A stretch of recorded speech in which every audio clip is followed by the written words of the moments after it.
Hi folks, GamerBug here again, and though it's been a while, it's time to delve into some gaming. And not just any gaming, but retro gaming. And not just any retro gaming, but we're talking Transformers on the good old ZX Spectrum.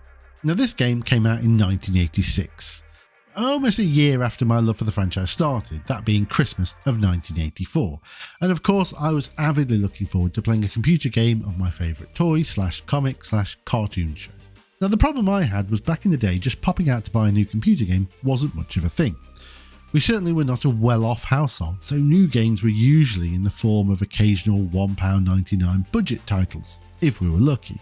So looking at that advertisement in Crash magazine, which was my typical go-to computer magazine, and seeing a hefty £7.95 price tag, this was always going to be a no-no. At least I could dry my tears on the magazine pages. However, all was not lost for GamerBug back in those mid-80s. Oh no, because you see, we had these magical devices called C60 and D90 cassette tapes, and these blank tapes could have things recorded onto them, and somehow that made the unattainable obtainable. Now as a 10-year-old boy, I had zero idea what any of this meant, or, even to this day, where these tapes came from. But appear they did, and then you'd spend days trying to load every game on said tape with degrees of luck, as they all needed a different pitch to work due to how they might have been recorded, which as I recall involved a small screwdriver and a screw located inside the tape deck. This also meant using up a lot of patience. However, patience usually paid off, and I recall completely randomly seeing the following pop up on screen.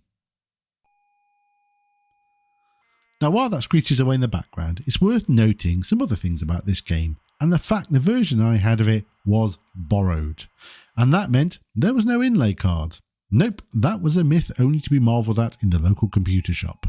But of course, without an inlay card, then I had no instructions. And no, games back then did not have tutorials, you overprivileged youngster. Now pipe down. Of course, without instructions, I had literally no idea what I was doing, why I was doing it, or how to control my character.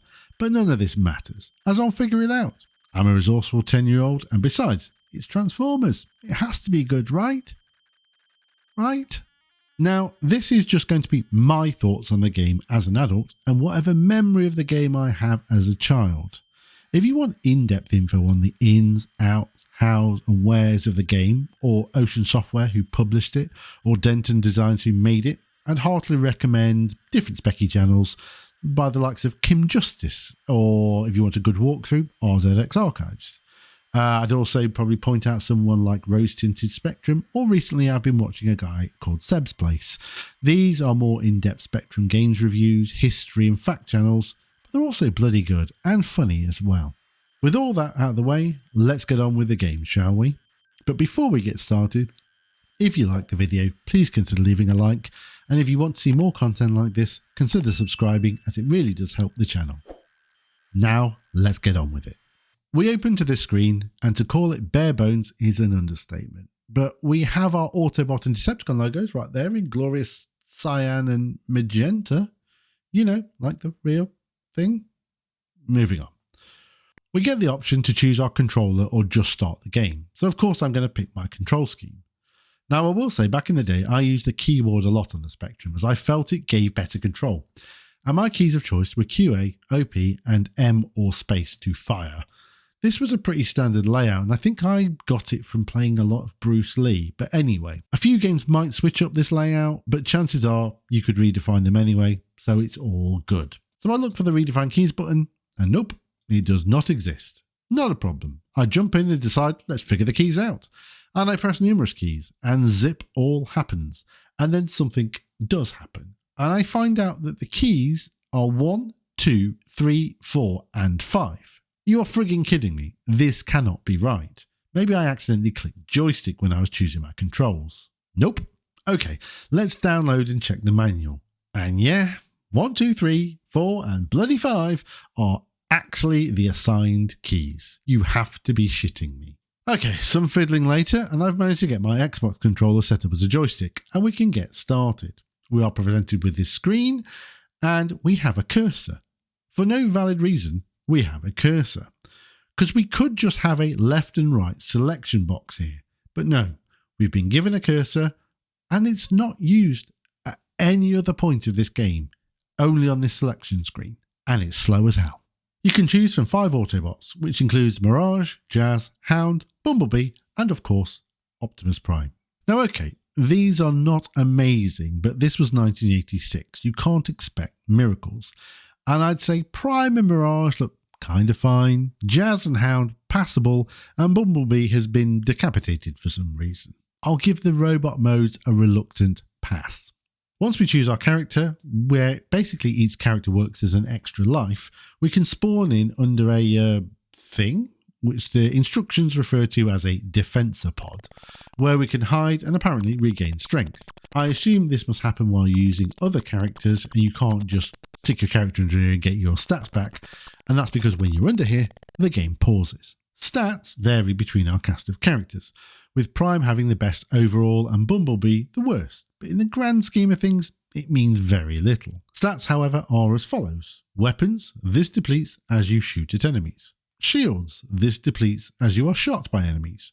And power, which depletes as you fly or drive around in vehicle mode. Running, however, does not use energy.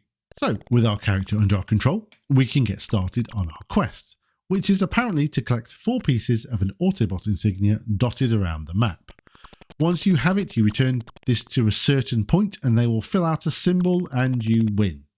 Now, I never knew any of this as a kid due to the aforementioned issue of not having the instructions. Now, I assume I must have read the point of the game in a crash review somewhere, but I honestly don't recall any of this. So maybe A, I never read the review properly, good chance of that, or B, never saw that specific review, and I'm positive I did see the review for this. Controlling the characters is a bit of a chore, as the robots are very unwieldy and clunky, but they can run left and right, ascend and descend ramps/stairs, and can fly, though flying deletes energy as mentioned earlier. Of course, they can also transform into their respective vehicle modes, and this allows them to go a lot faster, and yeah, that's it. Yet unfortunately the vehicle mode is severely limited in scope. It can be fun in short bursts, and due to the speed you actually go at, it can hamper enemies from spawning on the screen. Actually, I found that unless you really need to run up and down stairs, which due to controls is a chore in and of itself, you're better off simply flying everywhere. Traversing in robot mode is too slow, and it allows enemies to spawn infinitely and shoot the crap out of you. Yes, the enemies are endless, due, apparently, to the Decepticons mastering robo-cloning, according to the instructions, and yes, it is in giant capitals, for no reason. The Autobots, however, are idiots, who have achieved no such thing. Sucks to be them, I guess. The enemies just run at you. There's no strategy here, though some fly rather than run. Enemy variation includes Megatron, Soundwave, the Seeker Jets, and the Cassette Birds, though due to specky limitations, you aren't going to be seeing any defining colours, so all are very generic. With their very basic run and shoot tactics, you're simply best off flying as they cannot get to you, or at least the aerial enemies seem to struggle to attack you unless you're on the ground, which is very odd. Speaking of flying, besides the energy drain, there is a downside to this. And that is, if you hit any ledges or land without your feet down, you explode. And that is that. Character used up, dead, kaput, gone.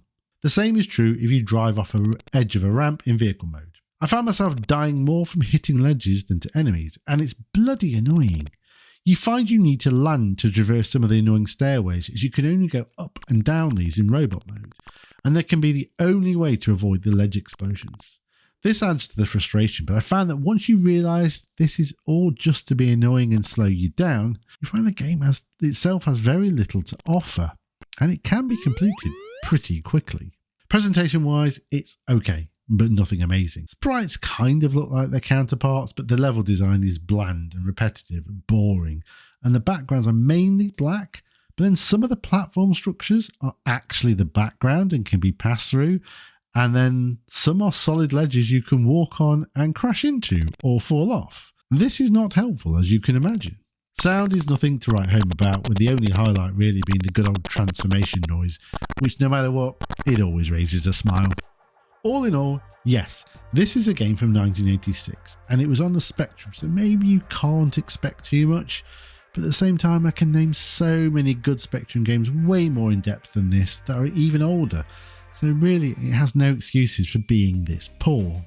You also have to remember, this couldn't hold my interest when I was a kid, and I was a certifiable Transformers nut back then. So that kind of says all that needs to be said. It is in reality a very dull, slow and limited screen flip game, and maybe you can add the words action or adventure into it, but both of those are pushing it. It really does nothing with the premise of transformation, and what it does do is there just for the sake of it. Though, to be honest, a lazier company might have omitted it totally, so I'll give them that. So would I recommend this to Transformers fans? No, unless you want to see a slice of AC's cash-in nostalgia. Would I recommend it to Specky fans?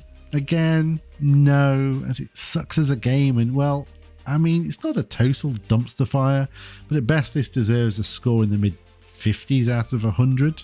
Finally, would I recommend it to someone who's a fan of both the Sinclair Spectrum and Transformers? Well, I think you know the answer to that already, but it's still a big fat no. Anyway, thank you for watching this. Hopefully you liked it. If you did, please do leave a like. And as I mentioned before, subscribing always helps out the channel. Otherwise, thank you for watching. And as always, until next time, GamerBugUK.